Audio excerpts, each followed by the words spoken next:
Familia, celula de bază a societății, este forma socială de bază întemeiată prin căsătorie și care constă din bărbat, femeie și descendenții acestora. Acesta este modelul original gândit de Dumnezeu. Din păcate, de-a lungul istoriei umanității, familia tradițională a fost lovită, criticată, persecutată, deformată, modificată, stigmatizată și chiar mutilată. Cu toate acestea, ea nu a dispărut, nu a fost învinsă și întotdeauna, cu ajutorul lui Dumnezeu, s-a ridicat mai puternică, mai frumoasă, învingătoare. Astăzi mă văd obligat să iau poziție, să fiu o voce, să iau atitudine. Și în calitate de om, fac apel la toți românii, la toți creștinii. Este un moment potrivit să ne trezim, să fim patrioți, să luptăm pentru normalitate, să luptăm pentru viitorul copiilor noștri, pentru adevărurile Scripturii, pentru valorile creștine. Biblia este etalonul meu, chiar dacă majoritatea o consideră o carte veche, demodată, expirată, eronată. În ea găsim rețete pentru o viață de succes. Cred că legile divine sunt mai presus decât legile umane. Nu cred că este o normalitate ceea ce se întâmplă pe bătrânul nostru continent Europa. Toate aceste ideologii, legi, presiuni care se fac asupra societății, asupra bisericii, asupra familiei, asupra copiilor, nu ne caracterizează și nu ne avantajează deloc. În același timp, aceste comportamente nu sunt o noutate, după cum afirma și înțeleptul Solomon. Nimic nu este nou sub soare. Numai că de această dată, aceste deviații sexuale au temei legal și sunt susținute de către Parlamentul European. Din păcate, se spune bine lui rău și răului bine.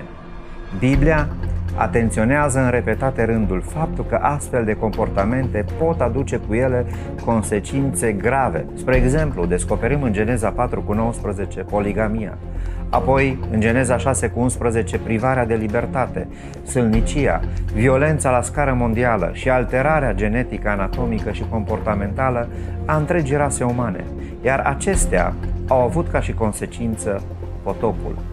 Apoi în Geneza 11 întâlnim prima tentativă de globalizare și rebeliunea întregii rase umane față de Dumnezeu.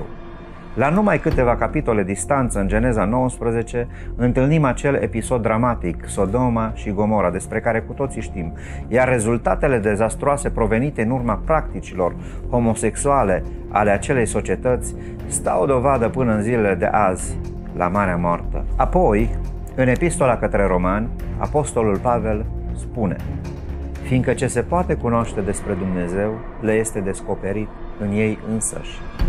Ei își necinstesc singur trupurile și au schimbat în minciună adevărul lui Dumnezeu, căci femeile au schimbat întrebuințarea firească a lor într-una care este împotriva firii. Tot astfel și bărbații au părăsit întrebuințarea firească a femeii, s-au aprins în poftele lor unii pentru alții, au săvârșit parte bărbătească cu parte bărbătească lucruri scârboase și au primit în ei însăși plata cuvenită pentru rătăcirea lor.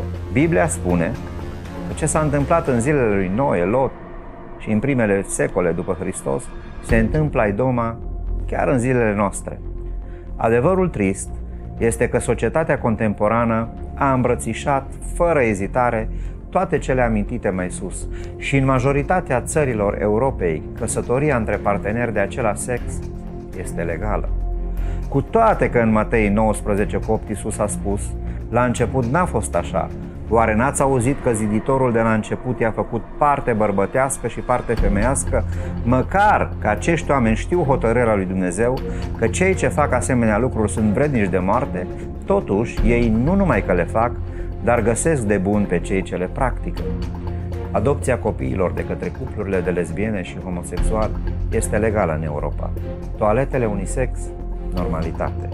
Mișcarea feministă, normalitate. Globalizarea, se muncește la ea. Biserica este stigmatizată. Furtul, hoția, nedreptatea se doresc a fi legiferate. Familia se dorește distrugerea ei. Și exemplele pot continua.